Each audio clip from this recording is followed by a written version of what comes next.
There are pains that no one sees, a burden that many have been carrying. Some carry the pain of a loved one trapped in addictions. Some, the pain of a family divided. Others, the pain of a marriage falling apart.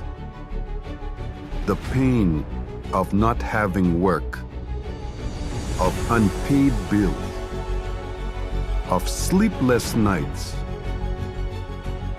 the pain of sickness, and even incurable disease.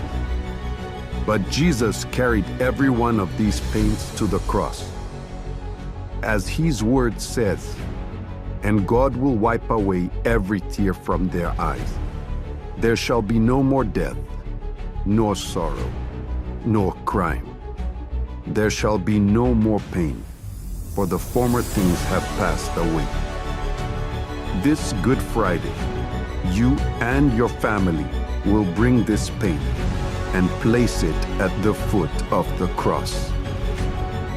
And on this day, you will receive the oil consecrated by Bishop Macedo.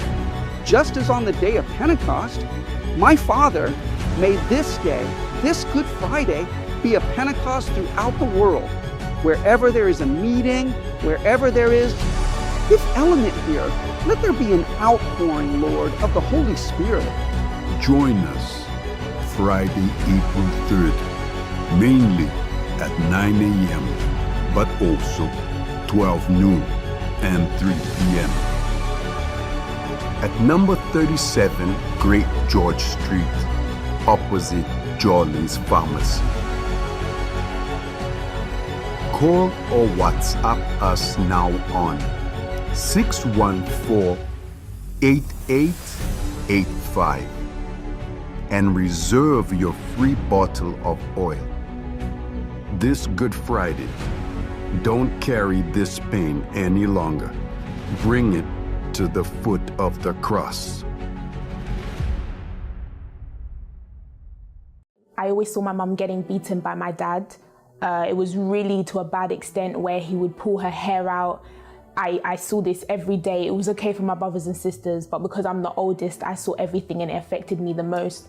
There were even times that he would beat her and I'd be there watching, just standing there watching, and he'd say, my mum would tell me to call the police. And he would say if I called the police that he was coming for me.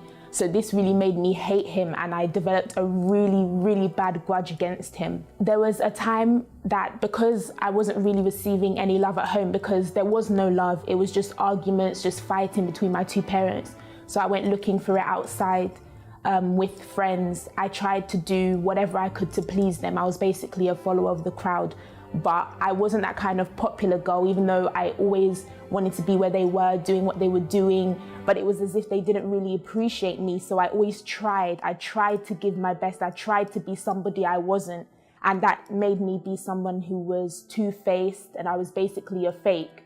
I even developed an addiction to pornography, because there was a time that I was in the house and I saw something on the TV that my dad had been watching, and then it made all these, curiosity start turning my mind. So I developed an addiction to it.